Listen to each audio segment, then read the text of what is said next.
if you watched my intro video, you already know that before I ever touched a piece of leather, I spent hours and hours filling my head with as much information as possible, as much knowledge as possible, all in the name of procrastination. Yeah, there's no reason why you need to do that, right? And it wasn't because I was scared of the tools or scared of me not knowing enough, because I just spent a year learning it. It was because leather's expensive and mistakes are permanent. You can't plug a hole in leather if you put it in the wrong spot. I had the patterns, I had the videos, I had all the steps. I thought I was prepared, but I was still nervous. In my head, one bad cut, one misplaced hole, the entire project was scrapped. I felt like that first project needed to be perfect, so I didn't waste any money. The thing I really didn't understand, though, is I had no business trying to complete a project yet. What I really should have been doing was learning techniques, practicing, and building my skill.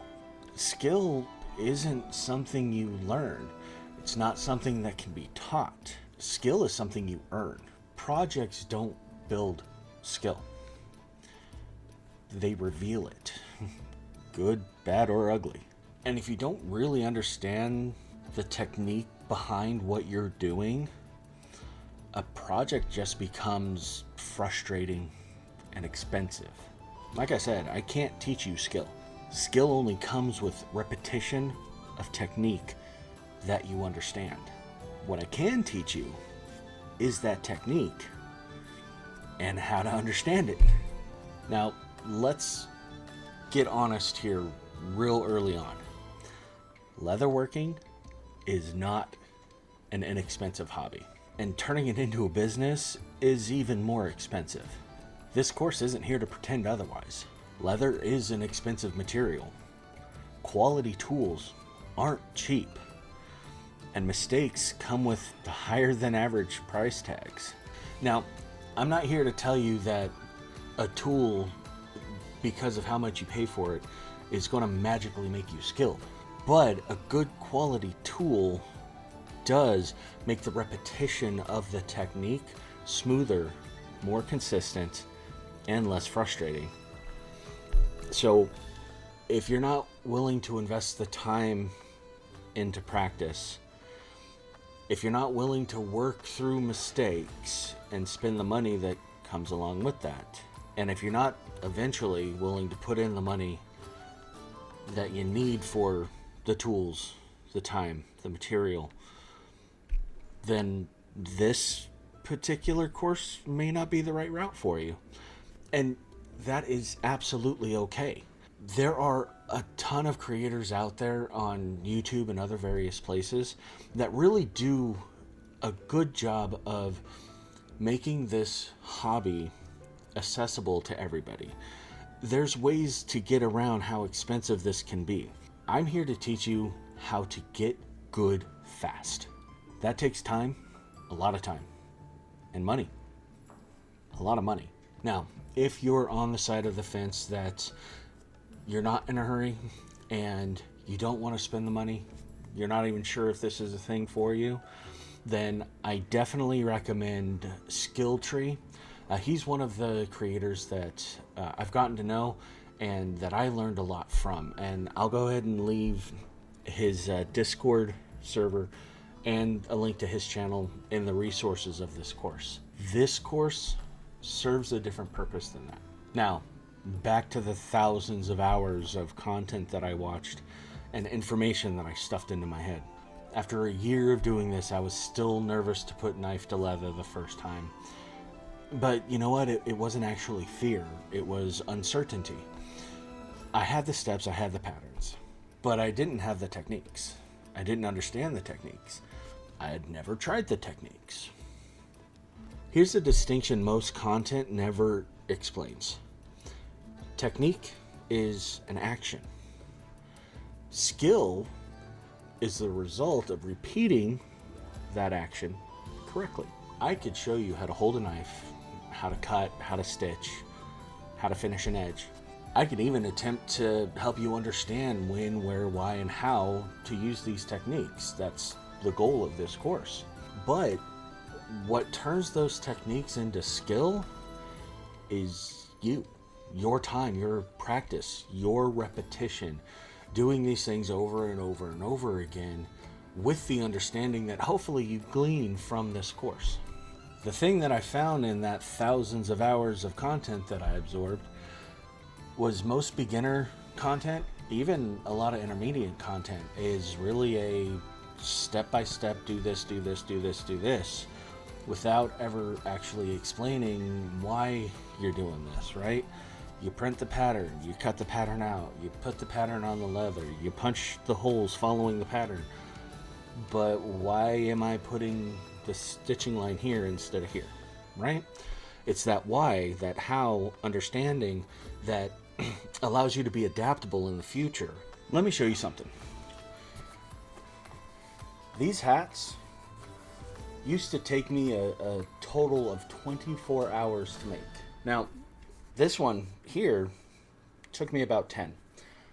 I've been making them for about 2 years, and I've probably made 100 to 200 of them. This is one of the first ones that I made. I made it for my son. Took me about 24 hours. I mean, obviously he's decorated it a bit, but if you really look, you could see that even though this one took me almost 3 times as long, the overall quality of it just isn't there. Especially when you compare it to this one. This is the latest one that I made, right? Just the quality, you could feel it. You could see it, hopefully. I mean, that's why I'm showing it to you. Hopefully it translates over video. And the reason why I show you these is because I really wanted you to see what repetition and building skill does. When you know why a technique works, you could adapt it. When you know when to use a technique, you stop guessing. And when you know where it applies, mistakes, that's more feedback to use later, right? Now let's have an honest conversation about tools. Better tools don't replace practice, but poor quality tools will make it to where you don't get as much out of your practice. Having a knife that doesn't stay sharp, having stitching chisels that don't glide through the leather to stay straight will just make you have to practice twice as long to get the same results. Inconsistent cuts, warped stitching holes, fighting the equipment, all of that slows down the repetition, and you don't get as much out of the repetition, like I was saying.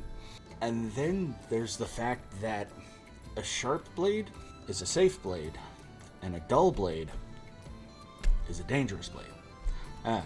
Kind of sounds counterintuitive, huh? But here's the thing. When you have a sharp blade, it cuts through the leather like butter.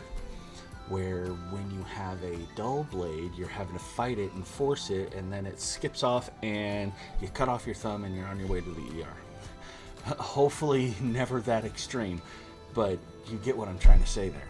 Part of becoming skilled is learning when the tool quality matters and when maybe the extra cost is just really a waste of money. But I could tell you, after running my business for almost 2 years now, the number of times an expensive, high-quality tool has saved me time and therefore made me money is incalculable. When you spend the money on the right tool, the tool pays for itself and then some. And don't worry, we will get a lot deeper into tools, tool selection, in a different course. That's not for here and now. This foundations course is about teaching you the techniques with the context and the understanding.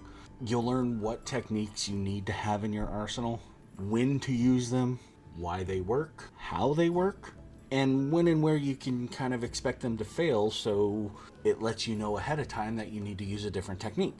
Skill, that comes later with your hands, your patience, your practice. My job is to make sure that that repetition, that practice, actually goes somewhere. In the next lesson, we're just going to dive right into the most important foundation of all. Leather. Yeah, the stuff that we actually make things out of. Once you understand the material that is leather, techniques stop feeling so daunting, and practice starts building confidence instead of doubt. With that all being said, I'll see you in lesson 2.